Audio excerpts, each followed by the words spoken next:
All parties Hurriyat conference reiterating its stand for the resolution of the Kashmir dispute has demanded release of the Hurriyat leaders and activists languishing in different jails. APHC spokesman Advocate Abdul Rashid Minhas, in a statement issued after a meeting of the Hurriyat members in Srinagar, expressed serious concern over the deteriorating health of the senior Hurriyat leader Shabir Ahmad Shah in New Delhi's Tihar jail. Global Peace Index 2025 has identified the Kashmir conflict as one of the world's most dangerous nuclear flashpoints, citing India's ongoing repression in occupied Kashmir, consuming thousands of the Kashmiri lives.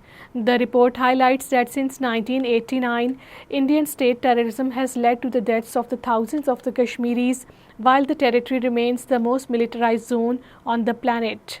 Even weeks after a stunning 4-day Pak-India aerial clash, international military experts, think tanks and the media outlets continue to laud the professionalism and the strategic discipline of the Pakistan Air Force while sharply criticizing the India's false claim of the victory.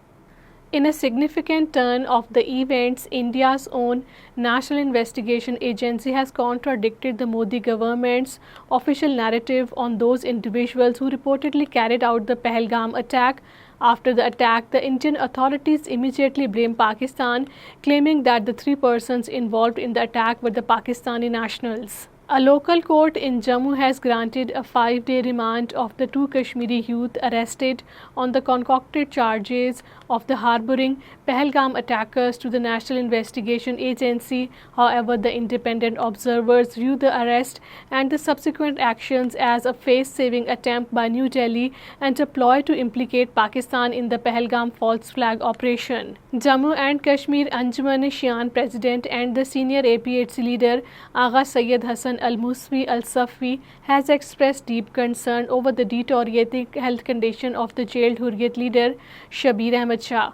Shabir Ahmad Shah, who is currently imprisoned in the New Delhi's Tihar jail, continues to face illegal detention for the past 7 years in a politically motivated case.